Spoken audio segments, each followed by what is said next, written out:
Hello and welcome to Understanding Narcissists. Thank you for joining me. In this episode, I want to talk about an essential ingredient in the whole narcissism regime.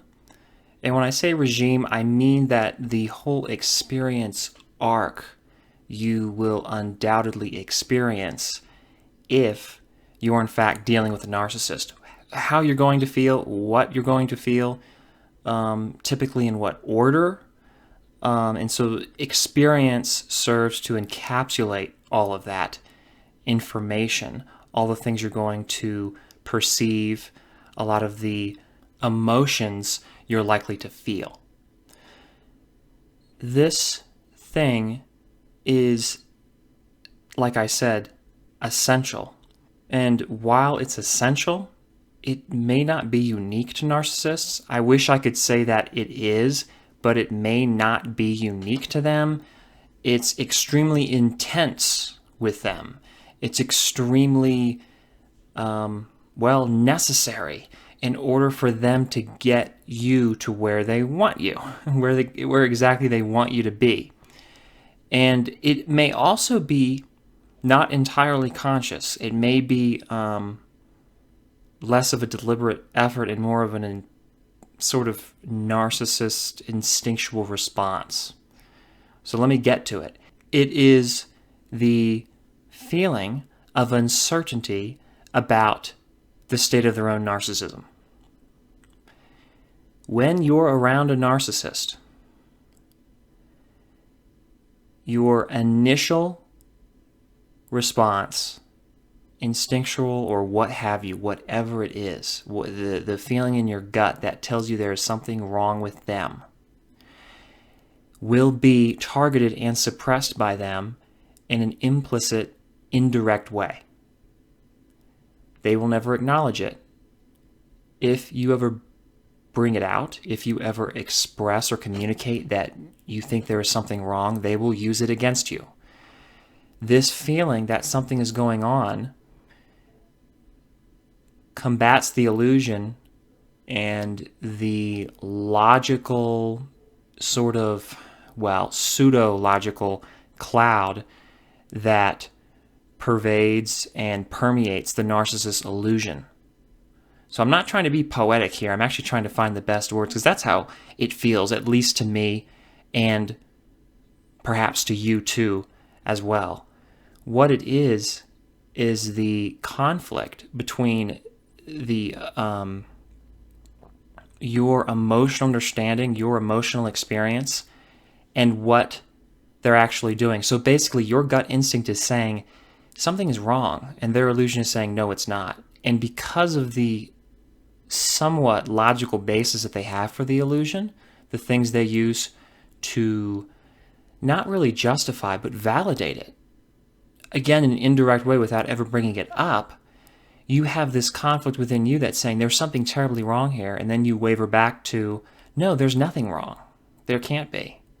Everything seems perfectly right. If I just get in line, if I just get on the right track and do what they want and continue to be a good person and work my hardest and try to help them and do as they ask or say, then everything will work out and everything's fine. It's just a minor conflict. So what's really going on here is this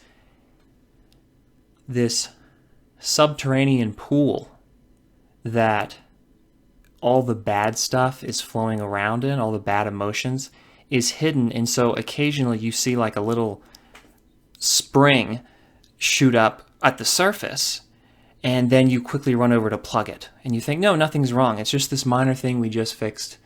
We just fixed this spring, this problem, and that's all it was, without acknowledging that there may very well be a source and a cause for that leak, that spring. And that's a pretty good metaphor, I think, because that's really how it goes on, how it continues when you're unaware or you have just a little bit of information.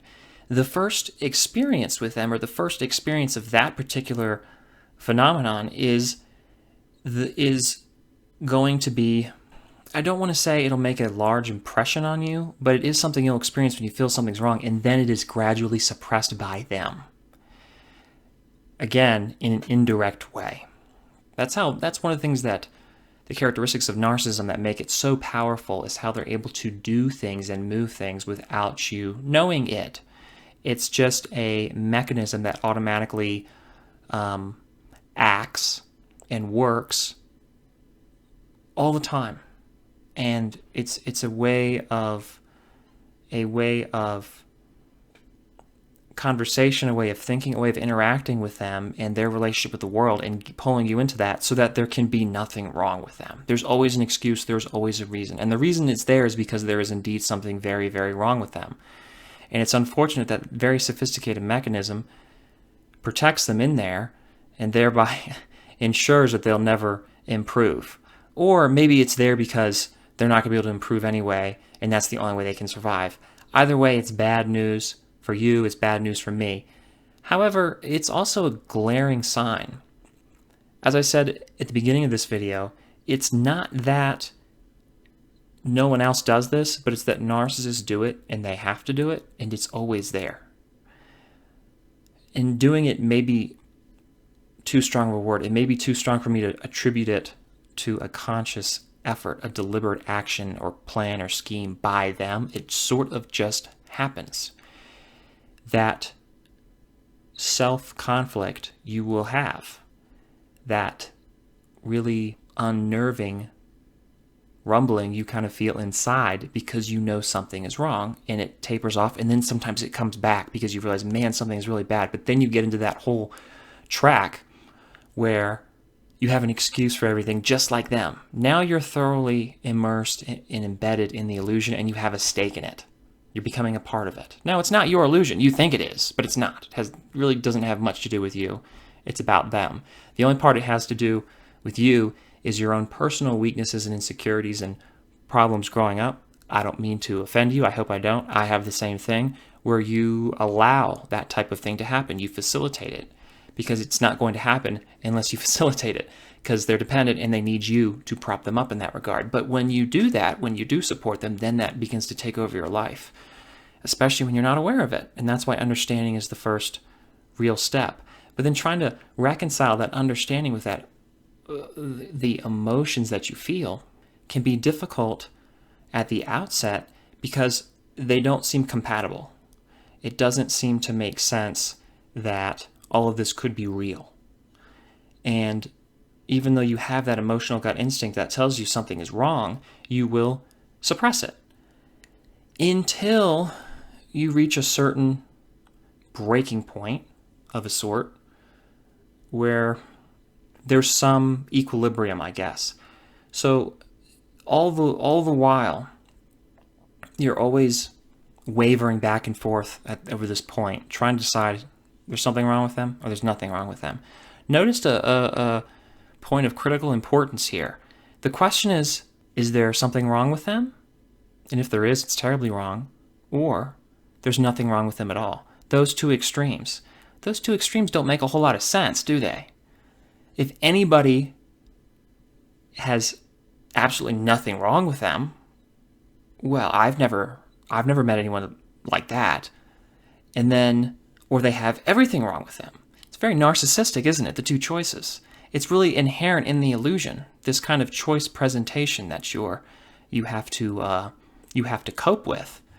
And you think it's just you, but it's really part of the environment you are now immersed in, and it's a indirect way to suppress that feeling. And if you continue to feel it, well, it must be something wrong with you because there's nothing wrong with them. They cannot take any blame. There is nothing wrong with them. I've gone on for a while here. You can see that this is a necessarily complex issue.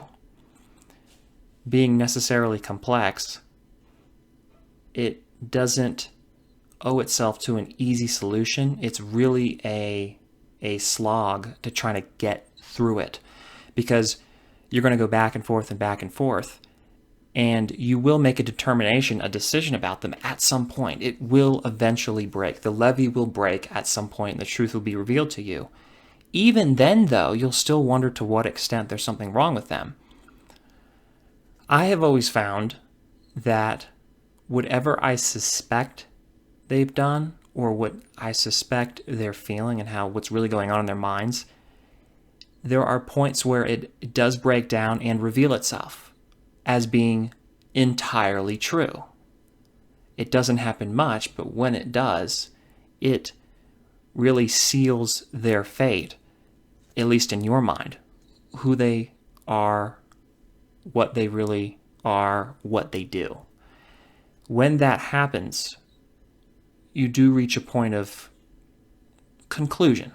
It's very conclusive when they demonstrate to you so clearly that they are indeed narcissists and the things I'm talking about in these videos are indeed true. Kind of hard to get your head around, but once you experience it, kind of hard to turn back.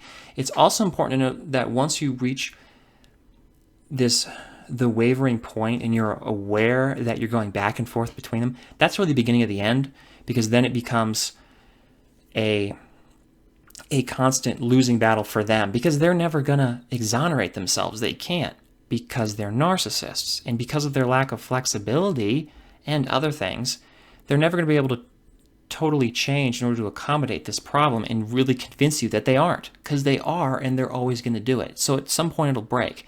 Why they don't realize that? I owe it to their insanity and their dysfunction. They're incapable of doing so, even though it would be in their best interest, because it would allow them to hold on to you far longer. Anyway, this is a surprisingly interesting topic, at least for me. I hope you agree. I hope you liked this video and found it useful. Like it if you do. Share it with somebody you think might benefit from it. Comment in the comment section below. Tell me what you think about this topic. Subscribe to the channel if you haven't already. Thank you so much for watching. Have a wonderful day, and I'll see you in the next episode. Bye.